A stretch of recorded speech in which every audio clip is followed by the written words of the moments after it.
Hi everyone!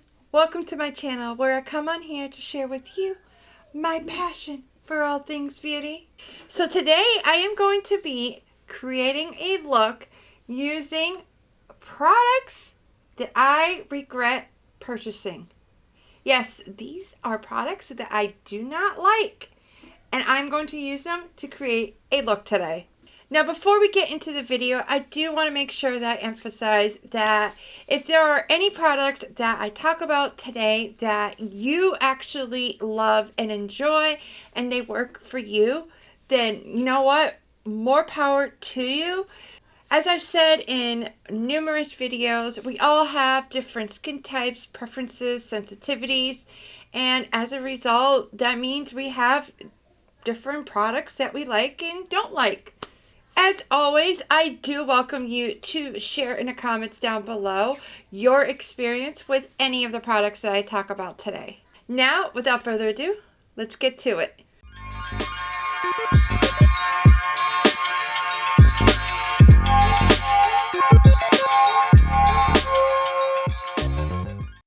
So, my first product is the Poreless Putty. I know, I really did want to like this product. I really did, because it's super lightweight and it does glide over the skin very smoothly. The thing is, I don't notice a difference. It's as if I didn't put anything on at all. So what I did today was apply half of it with my fingers and the other half with a sponge. And as you can see, I really do try to press it into my skin. I've done every tip and trick that I've come across because, like I said, I really did want to love it. But I finally given up and accepted that it's not for me, especially considering I have other poreless primers in my collection that do make a difference. Next is the VDL Lumi Layer Primer in Serenity. You actually seen me try and give this another chance in my last full face of Avon makeup. For me, I don't think this is worth the price of it. I mean, it is easy to apply with the applicator, but I've come to notice that this is not something that you can blend out, especially with your finger. You have to use a flat brush like this Real Techniques one and basically just press it into your skin. If you use your finger or try to blend it out like an eyeshadow, it's just going to disappear. On top of that, I really don't think it makes the matte eyeshadows pop like it claims to do. If anything, it dulls them. I was just really disappointed in this not working out. Now onto eyeshadow. I actually have two. The e.l.f. Mint to Be and the Wet n Wild Sundays. I'll be posting a shorts video showing you the e.l.f. one, so today I'm going to use the Wet n Wild one.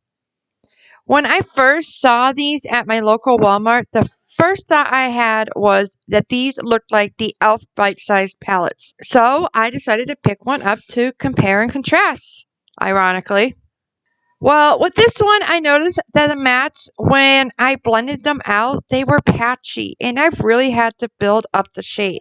On top of that, when I applied the shimmers, I will say they are lightweight, like I can barely feel it on my finger.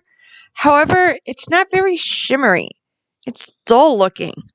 Now, I'm not very picky with eyeshadows, but this is one that I don't think is worth the time, energy, or money. Next is the KVD Good Apple Foundation Balm. Now, if you watched my viral TikTok video, I'm sure this isn't a surprise. I will admit, I got sucked into the hype. I had to see for myself. Now, I will admit that when you first apply this to the skin, the coverage is amazing. However, unless you have normal skin, and by that I mean you don't struggle with dryness or oiliness, this foundation will work beautifully on your skin. The thing is, the majority of us do have dry or oily, or like me, combination of both. It does say it's for dry skin, but I'll tell you that I noticed it really enhanced my pores and texture in my dry areas. Now, I would really love to hear what your guys' experience has been with this product. Once again, I have two regrets, this time with concealers. the Catrice Camouflage Concealer, and the IT Cosmetics Bye Bye Under Eye Concealer.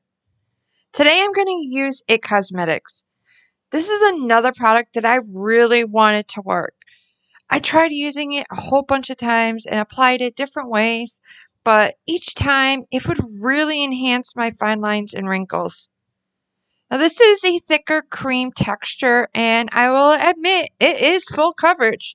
It definitely hides my dark under eye circles. However, because it's so thick, it looks cakey under my eyes.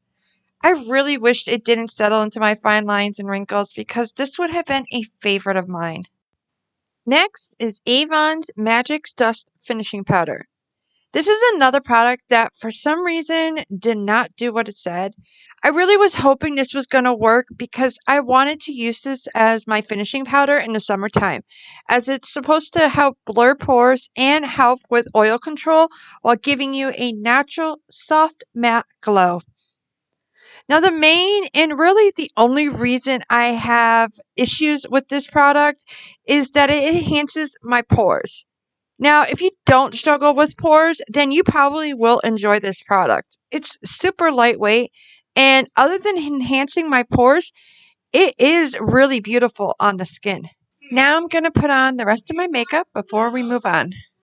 Next is the Wet n Wild Color Icon Bronzer. The main reason I regret this is because it's a shimmery bronzer. I prefer my bronzers to be more matte, and to me, this looked more glittery and not shimmery.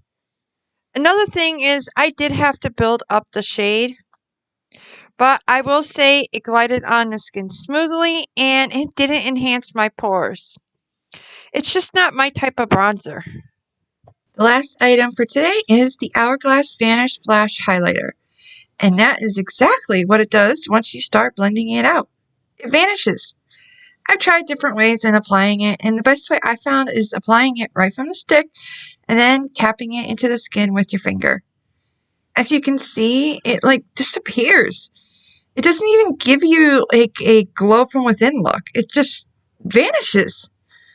This is actually the first and only Hourglass product I've tried, and I have to say I'm not rushing out to try more. Here is my final look using products I don't like. I set it all into place with Milani Make It Last. So I have had this makeup on for about 10 hours now, and I am ready to take it off. So I just kind of wanted to show you real quick what this makeup looks like after a 10-hour day. For full transparency, I did have to wear a mask today, but as you can see, wearing a mask is not going to affect the fact that you can really see my pores on my cheeks. My skin also looks very cakey, like I've applied way too much makeup. Do you see that? Right next to my lip, a pimple. Now I'm breaking out. The concealer coverage did last, but as you can see, it's really enhancing my fine lines around my eyes. And of course, the highlighter and bronzer on my cheeks have disappeared. The eyeshadow, as you can see, the shimmer I applied is completely gone. It has disappeared. Well, that is all I got for you today. If you enjoyed this video, you can let me know by clicking that like button. And as I said earlier, if you have any experience or thoughts on any of the products I talked about today, feel free to comment that all down below. I would love to hear what you guys have to say and what your thoughts are. Now, if you've not done so already and you had fun today, I welcome you to join me here on my channel by clicking that subscribe button and notification bell. That way you're notified each time I upload a new video.